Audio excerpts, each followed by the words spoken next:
우리 로마서 10번째 시간입니다. 그 9번째 시간 와 있는 건 아니고 10번째 시간입니다. 로마서 10번째 시간. 로마서 3장 9절서부터 18절까지 함께 나누신 말씀 제목은 길을 찾으라 내용으로 보도록 합니다. 먼저 우리 지난주에 1절부터 8절까지 3장 1절부터 8절까지 잠깐 돌아보고 가고 본문으로 들어갑니다. 유대인이 우월한 것과 나음과 그 다음에 할례가 유익한 건 무엇이냐.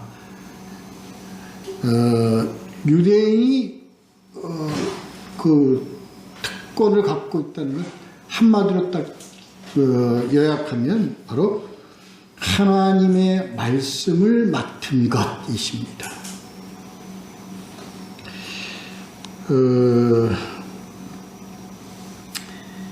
그게 하나님의 뜻을 먼저 알고 계시받은 것인데, 이 말씀을 맡은 것이라는 것은 말씀에 관련된 모든 사역을 전체를 다 의미하는 것이다.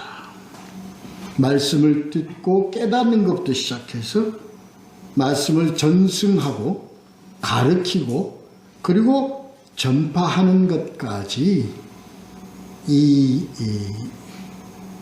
사명 역할이다.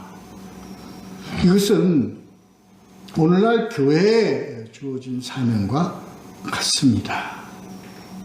택함 받았다는 것이 나음이 뭐냐, 우월한 것이 뭐냐, 그것은 말씀을 받은 것이다. 그래서 교회의 사명은 바로 이 말씀을 전승하고 가르치고 전파하는 이 사역을 맡은 것이 특별하다, 우월하다, 이런 것을 의미하는 것이다. 이러한 말씀을 맡은 자로서의 유대인들이 전하기도 전에 이 자체부터를 믿지 않는 것. 그래서 이 믿지 않는 것은 믿음을 거부하는 대적적 어떤 그 죄다 하는 것을 우리 함께 생각을 했었었죠. 그렇더라도 하나님은 참되시다. 모든 사람은 다 거짓되고 다 원죄에 속해 있으되 하나님은 진실하시고 하나님은 일관성 있고 하나님은 영원하시다. 그렇기 때문에 하나님의 이러한 의지와 윌과 하나님의 뜻은 반드시 이루어지신다 하는 것. 이것이 이루어지려면은 유대의 나음, 할례의 나음이 이루어져야 되는데, 이 할례의 나음은 바로 육신으로 하는 것이 아니라 마음의 할례를 함으로써 이루어진다 했어요.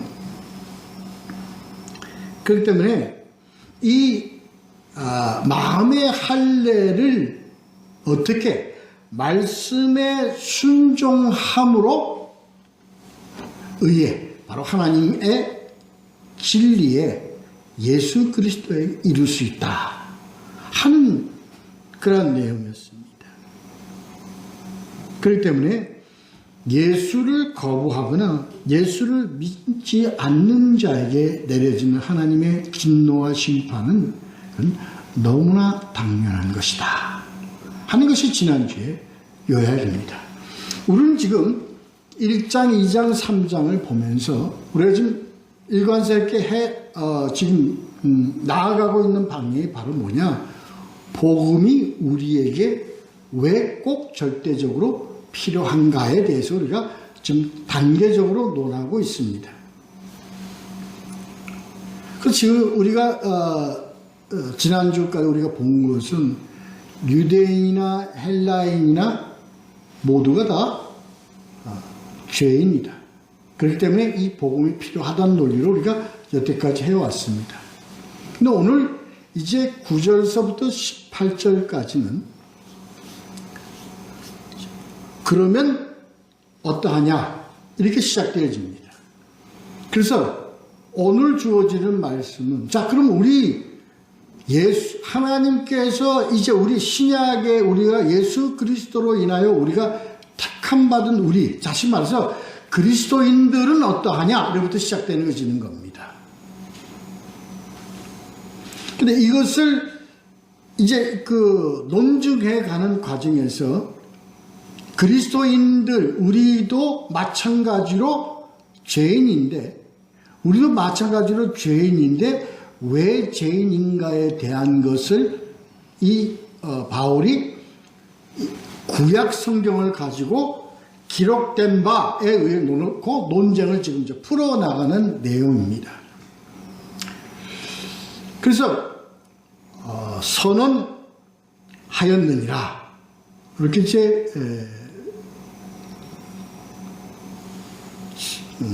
내용이 시작되어지는 겁니다.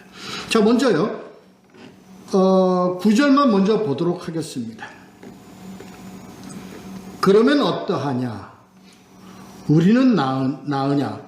결코 아니라 유대인이나 헬라인이나 다 죄 아래 있다고 우리가 이미 선언하였느니라 해야 되는 겁니다. 그러니까 그리스도인이라 할지라도 유대인이나 헬라인 같이 우리도 모두 다 죄 가운데 있는 것이다. 이렇게 선언한 겁니다. 그러니까 이게 오늘날 우리에게 던져주는 메시지는 뭡니까? 우리 그리스도인들도 우리 크리스찬들도 우리 교회 교인들도 다 모두가 다 우리는 뭐다? 죄인이다. 이렇게 되어진 겁니다. 그래서 여기서 이 죄인이라는 것은 하나님에 대하여입니다. 그러니까 우리가 비록 우리가 예수 그리스도를 만나서 주님과 함께 있다 하더라도 이것을 우리가 온전하다고 우리가 단언할 수가 없는 겁니다. 그래서 우리의 신앙은 이걸 우리 분명히 알아야 됩니다. 우리는 죄인과 그리고 의인 이 양면을 우리가 지금 함께 가지고 우리가 가고 있다는 것을 우리는 알아야 합니다. 그래서 뭐에 대해서는 죄인이요? 하나님에 대해서는 죄인이요. 이렇게 우리의 신앙이 이렇게 가야 되는 겁니다. 그래서 비록 우리가 교인이고 교회 다니고 우리가 예수를 믿으며 가지만 우리는 뭘로부터 출발을 했느냐? 죄인으로부터 출발을 한 겁니다. 그리고 우리가 이 죄의 길에서 의의 길로 우리가 가는 과정 속에 있는 것이 우리 신앙의 삶이란 말이에요. 그러니까 우리는 의와 죄와 의를 우리가 우리 몸에 함께 갖고 있는 거예요. 그걸 가는 겁니다. 우리가 이게 우리의 평생 우리가 가는 길입니다. 그래서 우리가 마지막 목표 지점까지 우리는 이것을 우리가 의로 죄를 덮는 이 길에서 승리로 나아가도록 우리가 힘써 가는 중에 있는 것이지 우리는 예수 믿었다고 해서 완전히 의인이 되었다고 우리는 인정받을 수가 없단 말이에요. 여기서 바로 그 구원파의 저들의 그 이 설은 그것이 강력하게 부인되는 내용입니다. 부정되는 내용입니다. 그들은 한번 회개는 모든 것이 다 끝났다고 하는 저들의 그 논증은 여기서 이 말씀에 의하면 그것은 바른 논증이 아니다. 틀린 것이다. 라고 단언할 수 있죠.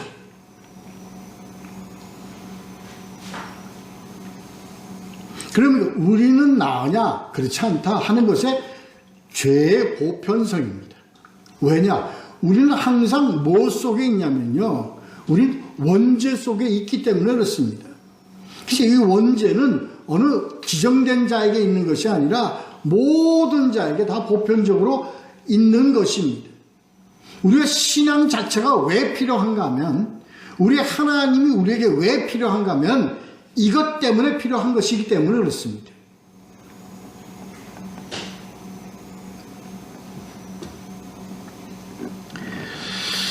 자, 그거 알고요.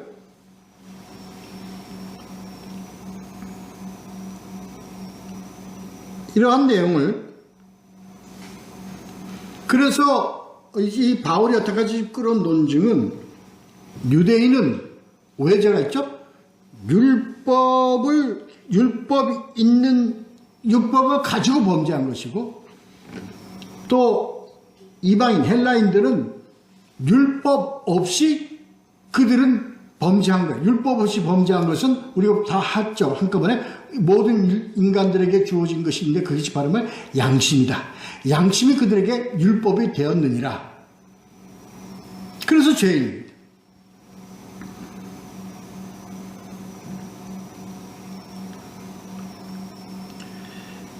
그래서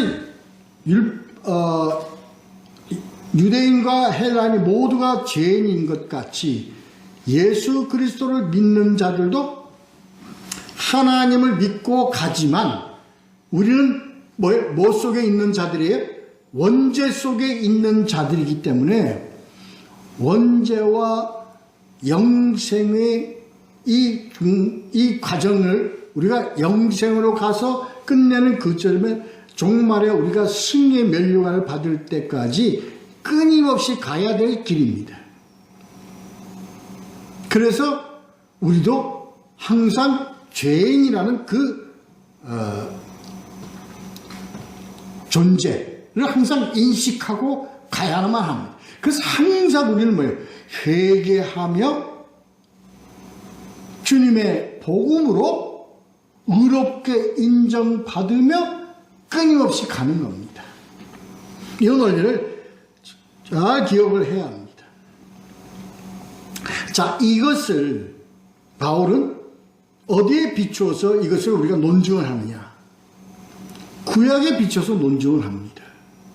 왜 그리스도인들도 유대인들도 헬라인들이 다 죄인냐 하는 것을 논증을 하는데, 그 다음 절에 나오는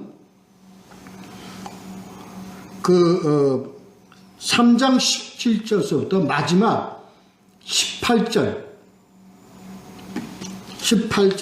끝 내용이 없느니라까지가 구약의 성경을 그대로 인용을 하면서 지금 이 바울이 논증을 하는 겁니다. 주로 시편 14편을 중심으로 해서 시편, 전도서, 그리고 또 시편, 이렇게 신명기, 이 내용들 중간중간 이렇게 인용을 해가면서 구약의 말씀을 그대로 인용하여 이 논증을 그대로 펴가고 있다는 것입니다. 그 중에서 10절과 11절과 12절을 가지고 우리가 함께 더 세분화해서 보도록 하겠습니다.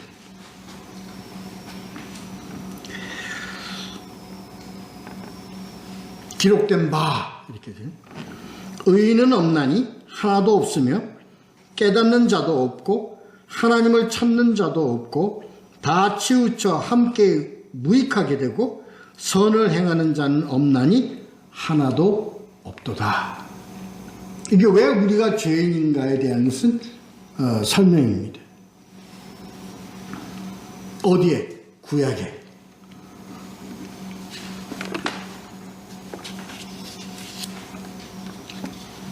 왜 구약의 말씀을 가지고 이 바울이 설명을 하냐면, 하나님은 언제부터? 태초에서부터 우리와의 이런 관계 속에서 이루어왔다는 것을 설명하기 위한 것입니다. 그러므로 지금 내가 펴는 이 논증은 하나님의 구약의 말씀에 의하여 확증되고 권위를 가지고 선언하는 것과 같다, 이런 내용입니다.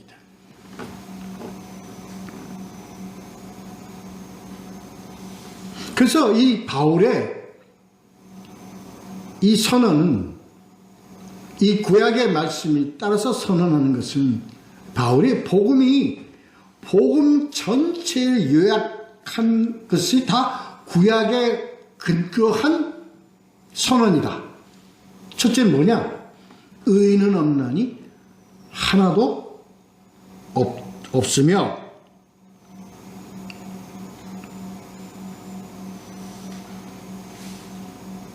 이 말씀은 바로 바울의 얘기가 아니라 이미 하나님께서 구약의 선지자나 구약의 모든 저자들을 통해서 하나님께서 이미 예언을 통해서 이미 하나님께서 선포하고 이미 전한 말씀이다. 그러니까 이게 어디 있느냐?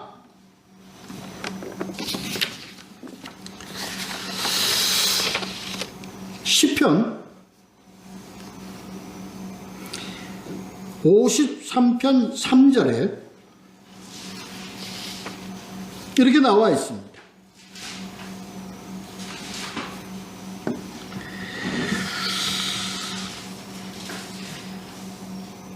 각기 물러가 함께 더러운 자가 되고 선을 행하는 자가 없으니 한 사람도 없도다. 이렇게 되어 있습니다. 이게 왜 이 선언을 하냐면요, 우리가 하나님께 나아가려고 하면 이것부터 우리가 인식하고 가야 된다 하는 거죠.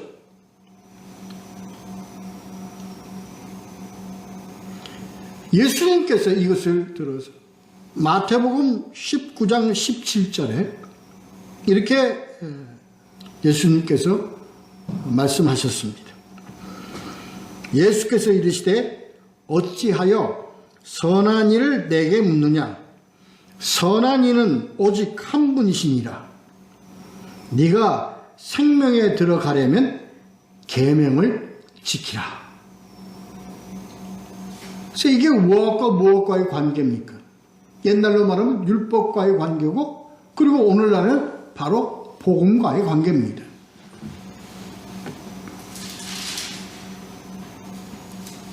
그래서요, 우리가 하나님의 선한 것을 우리가 따르고 우리가 가려면, 다시 말해서 우리가 의롭다고 우리가 인정받으려면 뭐 하는 것밖에 없어요? 계명을 지키는 겁니다.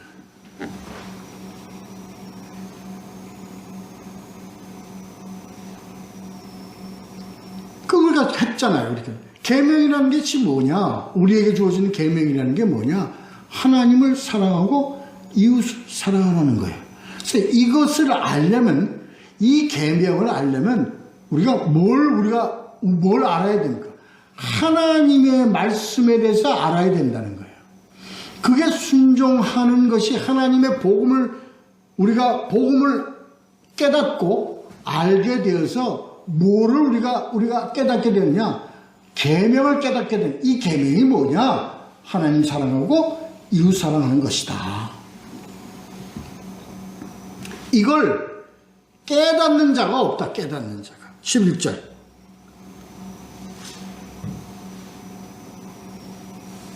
이걸 깨닫는 자가 없다는 거예요. 왜? 이 하나님의 복음, 율법, 복음이 우리에게 던져지기 전에는 깨닫는 자가 있을 수도 없죠. 왜? 우리는 어디에 있기 때문에? 어두움에 있기 때문에 그래요. 빛이 왔으나 깨닫지 못해요.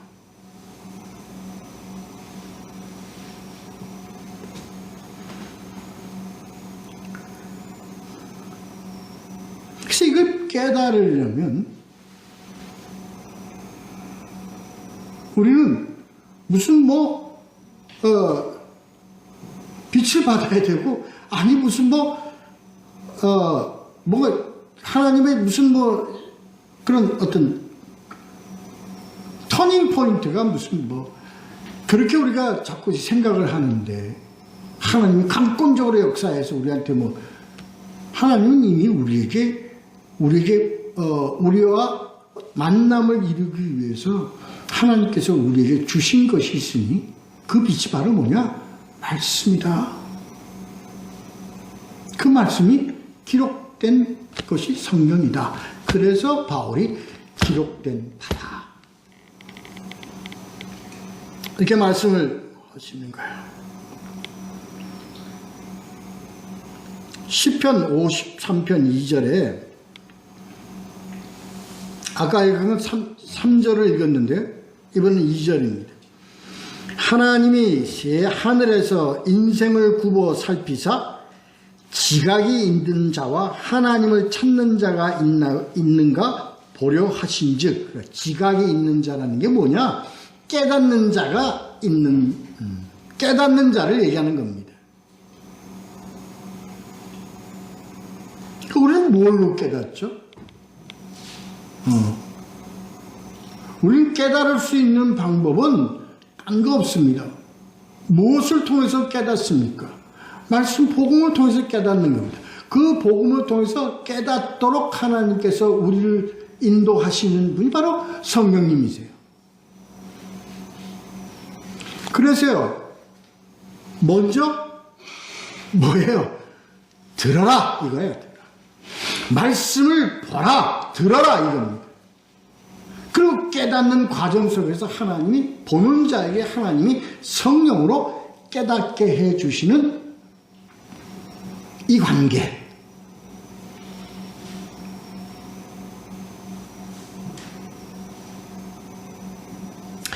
깨달음이 없으니까 필요한 걸 몰라요. 깨달음이 없으니까 좋은지를 몰라요. 깨달음이 없으니까 무엇을 해야 되는지를 모르는 거예요. 그래서요, 율법을 받았지만 유대인들이 깨달음이 없는 거예요. 오늘날 교인들이 교회를 나오고 성경을 보지만 뭐가 없어요? 깨달음이 없는 거예요. 이걸 깨달음이 없는 자가 전하기 때문에 깨달음이 없는 경우도 있고, 어두움에 찬 마음을 가지고 봐봐야 까만 건 글자고 흰 거는 종이다라고 밖에 모르는 거예요. 근데 우리는 이 모르는 성경을 끼고 다니는 거예요. 마치 옛날에 유대인들이 율법의 글자는 받았지만 이게 떡인지 감자인지 모르고 그냥 받았다는 거로 자기네들은 이미 구원받았다고 생각하는 거예요. 오늘날도 마찬가지입니다. 성경을 가지고 있다고 해서 나는 이미 하나님의 아들이다, 자녀다, 난 하나님의 백성이다라고 그렇게 꿀떡같이 믿고 있는 이 무지함, 그것도 그래서 구원받았다고 얘기하는 교회는 문제라는 거예요.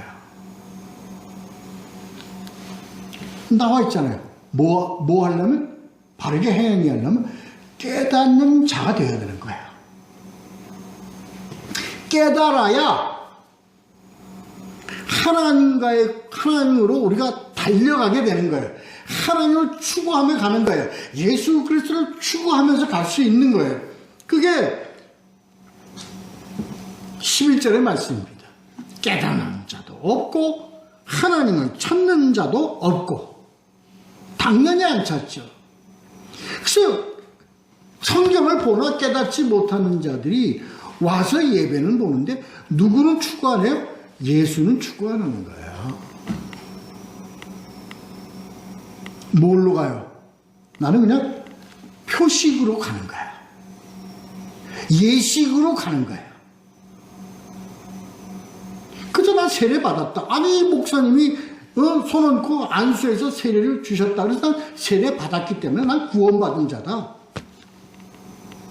그래서 내가 하나님하고 매달 내가 성찬을 통해서 내가 하나님의 몸과 피를 내가 이 성찬도 받았다. 나는 이미 하나님의 자녀로서의 삶을 살아가고 있는 것이다. 그래서 일주일마다 일요일날 교회 나와서 바쁜 주일에 나와서 예배 보고 가니까 나는 하나님의 자녀로서의 삶을 살아간다. 유대인과 똑같은 행위와 행태로 가고 있는 겁니다. 그래서 이걸 우리는 뭐라고 우리가 하자고 그랬어요? 이건 신앙이 아니고 종교다. 이렇게 우리가 정의를 내리자고 했지 않습니까? 그렇습니다. 그래서 우리는 신앙 안에 사는 게 아니라 종교 안에 사는 거야. 종교 안에. 그런 교인들은. 그래서 여기서 깨달음이 있으려면 우리가 하나님의 말씀을 듣고 깨달게 되면 매일매일의 삶을 어디를 향해서 가봅니까? 예수 그리스도를 향해서 가게 되어 있습니다. 매일매일 하나님을 찾는 자가 되어 있게 되어 있습니다.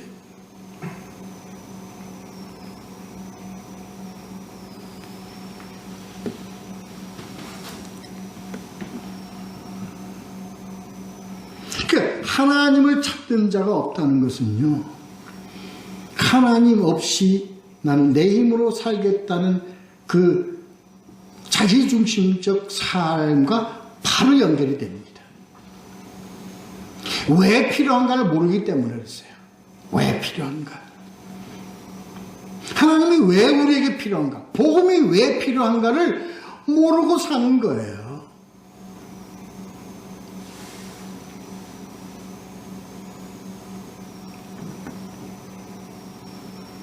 그래서 이 무지, 성경에 대한 무지는, 하나님에 대한 무지는 바로 자기 중심으로 살고자 하는 교만으로 바로 연결되어져서 하나님과의 종속관계를 거부하거나 관심이 없습니다.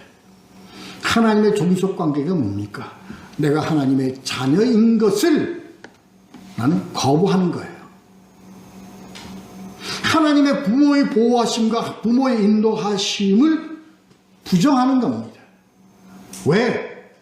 내가 잘난 놈이고, 내가 내 힘으로 살 수 있고, 내가 내 능력으로 펼쳐갈 수 있다는 확신과 신념을 갖고 있기 때문에 하나님의 보호하심과 하나님의 인도하심을 거부하는 겁니다. 이게 뭡니까? 하나님의 분깃을 가지고 하나님 품에서 떠나 탕자와 같은 겁니다.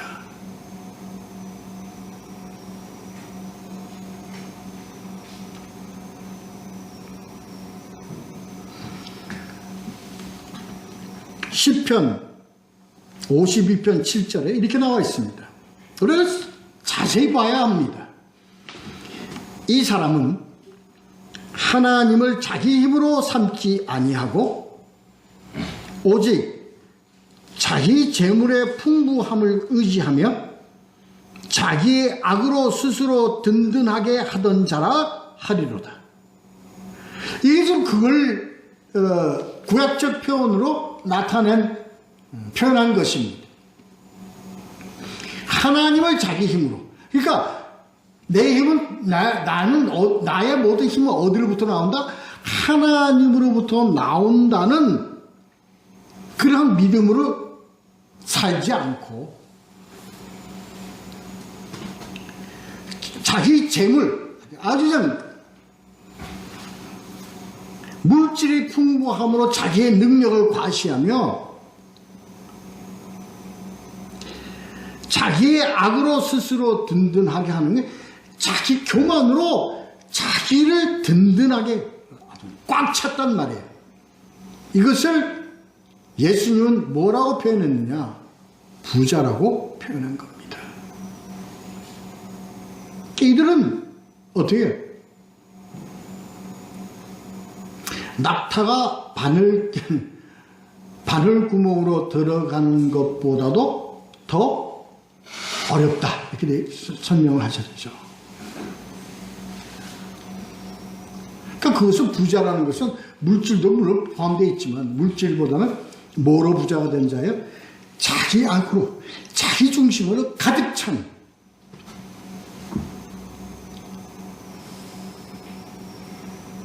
그래서요, 자기 중심으로 가득 찬 자는 하나님 떠나게 되어 있습니다. 하나님 중심으로 살지 않습니다. 자기 중심으로 삽니다. 비록 그가 교인이라 하더라도 그가 바로 자기를 믿는다고 하는 자들까지도 깨닫지 못하고 자기 중심으로 가득 찬 자는, 즉 자기 부자는 하나님 이탈해서 살아갈 수밖에 없게 되어 있습니다. 그래요. 이러한 삶으로 어떻게 되죠? 모두가 다 보면 12절에 다 치우쳐. 우리가 다 이렇게 되었단 말이에요. 이렇게 되었다고요. 이렇게 되었다고요. 이렇게 치우쳐 버렸다. 우리들이 인생의 방향이, 삶의 방향이 이렇게 다 치우쳐 버려. 어떻게 치우쳐? 자기 중심으로.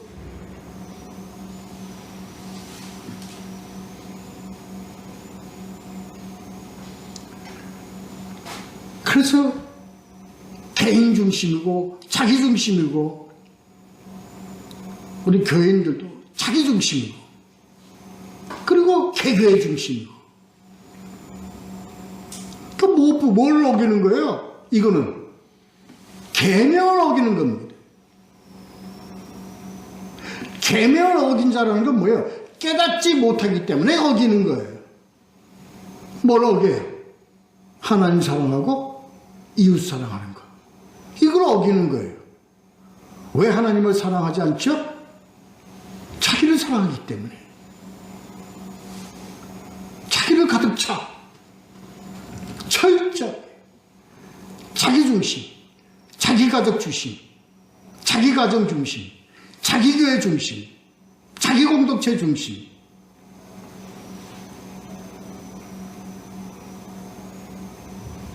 하나님 안중이 없습니다.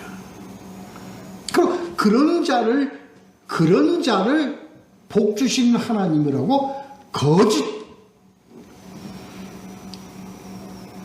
거짓과 그리고 악행, 포함으로 삶을 살아가는 거예요. 그래서 그들은요, 남에게 죄를 지었기 때문에 그들은 자기 중심으로 살면요, 어떻게 되죠? 남을 죽여야 합니다. 남을 손해보게 해야 합니다. 남을 희생시켜야 됩니다. 이제는 예수님이 말씀하신 대로 뭐라고 그랬어요? 살인의 죄다. 그래서 형제를 미워하는 자는 살인하는 자라고 얘기하셨어요.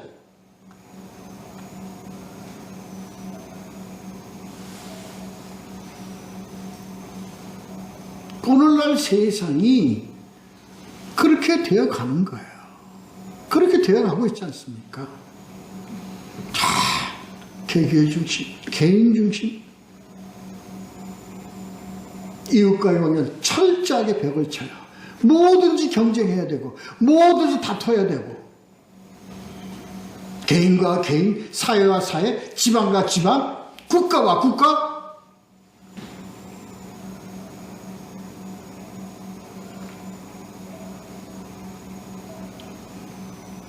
이렇게 다 치우쳤단 말이에요. 이렇게 다 치우쳐버렸죠, 이게. 온통 이제는 방향을 고칠 수 없이 그냥 이렇게 치우쳐버렸어요.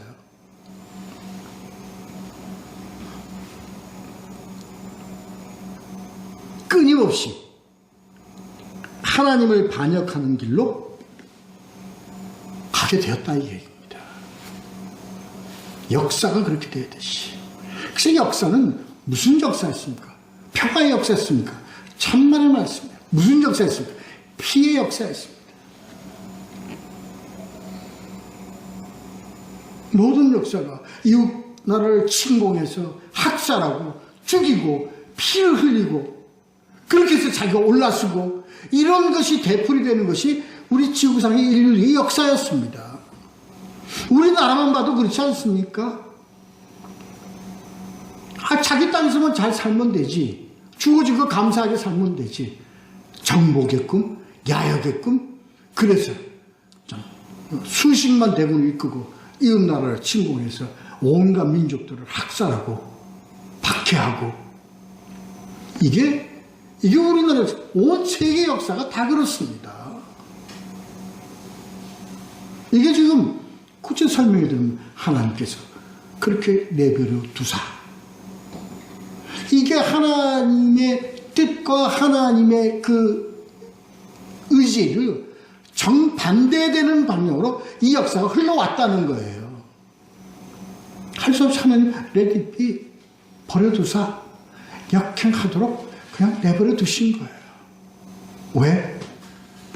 하나님이 우리에게 주신 그 복음 따라 구원의 생명을 구분해서 살려내시기 위해서 그러셨다는 거예요.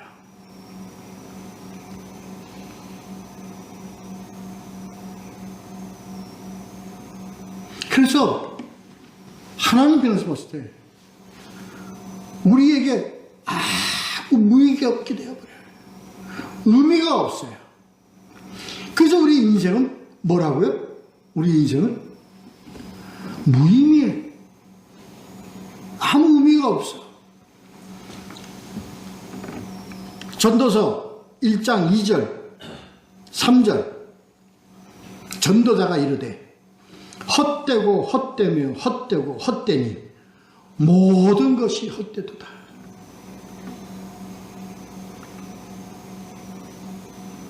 헛되고 헛되며 헛되고, 이게 뭐예요? 뭘로 얘기하는 거예요?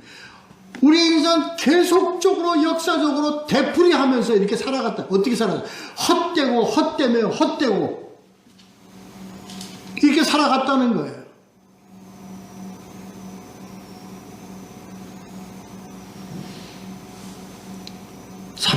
해 아래서 수고하고 모든 수고가 사람에게 무엇이 유익한가? 열심히 살아, 열심히 벌어. 뭐가 유익해?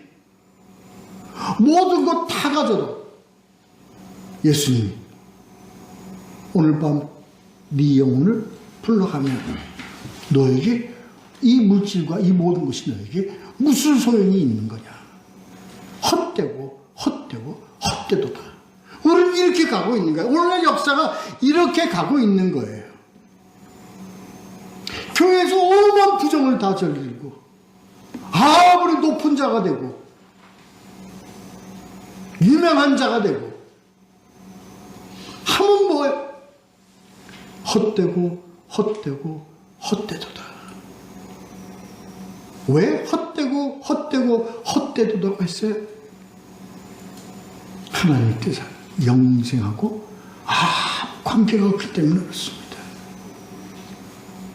하나님이 우리에게 주시고자 하시는 뜻, 의지는 뭐예요? 영생입니다.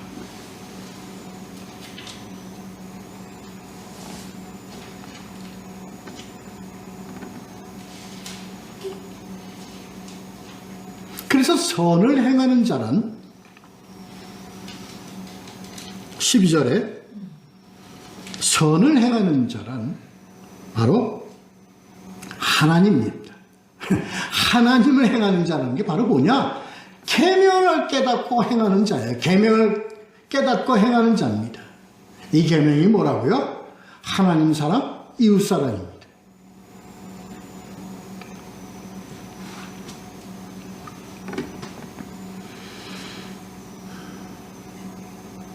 이것이 누구에게? 우리는 앞에서 본 거는 유대인이나 헬라인이나 그리스도인이나 모두에게 적용되는 죄인이라는 것 이면에 하나님께서 이걸 던지시는 거예요. 모든 자에게 하나님 선을 행하는 하나님의 길, 이걸 우리에게 주셨다.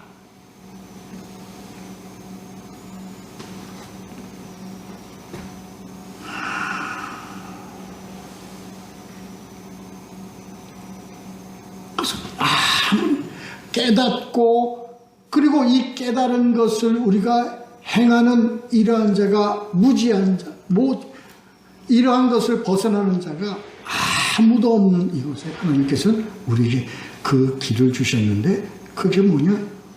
복음을 깨닫고 그리고 행하는 하나님 사랑과 이웃 사랑의 이 길이 영생으로 가는 길이라는 것을 우리에게 제시해 줬다는 것이 이 바울이 지금 설명하고자 하는 핵심.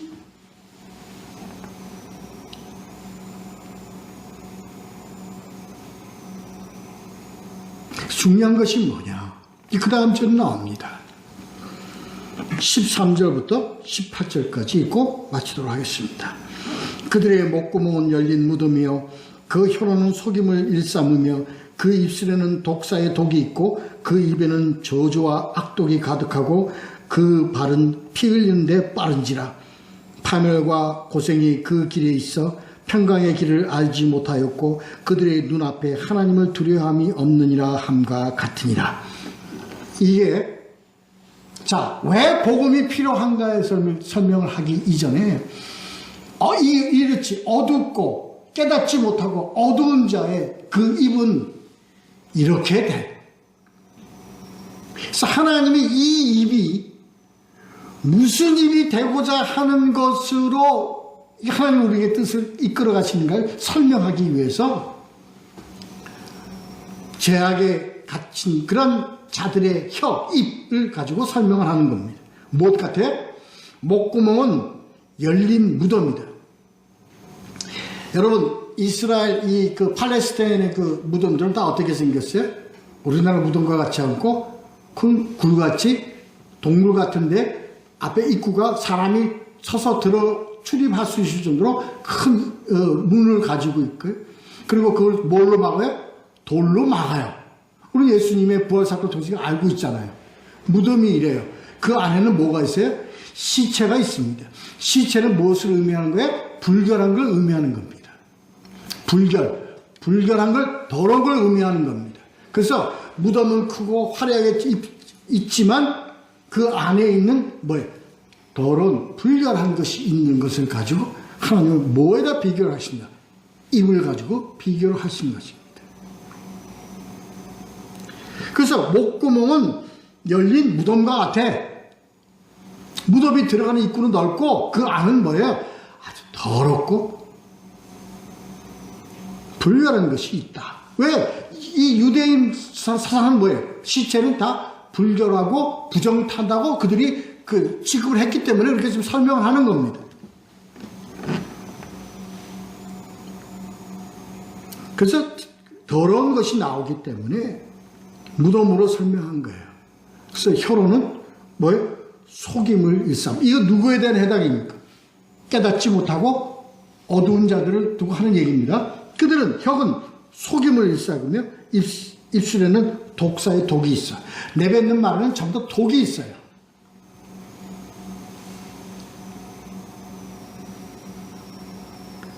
그래서 왜 독이 있냐? 그 독이 뭐냐?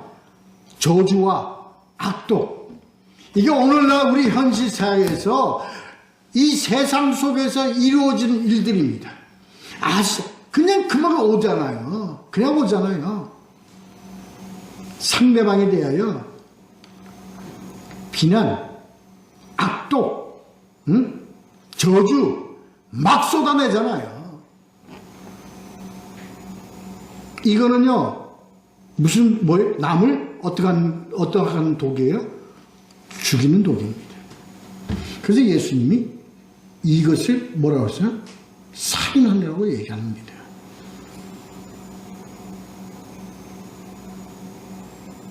다시 말해서 피를 안 흘렸다. 예수님이 이걸 이웃을 뭐 하게끔 만드는 거예요? 피 흘리게끔 만들었다는 거예요. 그래서 이런 저주와 악독은 반드시 이웃과 상대방의 피를 흘리게 만드는 결과를 초래한다. 그래서 이것과 무엇과 연결을 시키는 겁니까? 이웃 사람과 연결을 시키는 겁니다. 대변에서 지금 설명을 하는 겁니다. 그래서 저주를 가지고 악독, 죄 가운데 어두움이 있는 자들 내뱉는 말에는 저주와 악독이 있어 남을 피 흘리게 하고 복음으로 아름다운 복음을 전달하는 입술을 통해서 나아가는 그 사랑의 언어는 남을 살리는 역할을 한다. 이걸 대변하기 위해서 지금 이 설명을 하는 겁니다.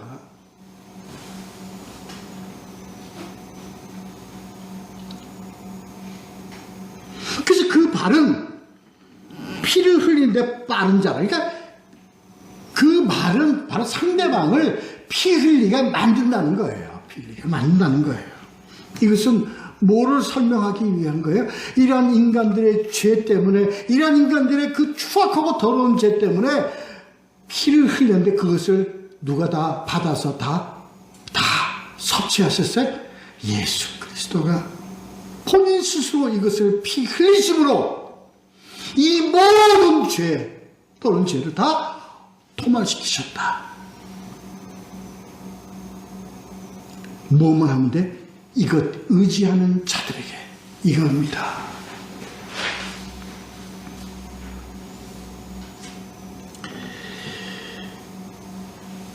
그래서 왜 복음이 이게 반드시 있어야 되느냐? 이것 없는 세상은, 이것 없는 인간은 이렇게 될 수밖에 없는데, 이것 때문에 살리고 영생을 주고 이렇게 하기 위해서 하나님의 의지, 윌이 이루어져서 그것을 우리에게 뭘로 주셨다? 복음으로 주셨다. 그래서 반드시 복음이 필요하다.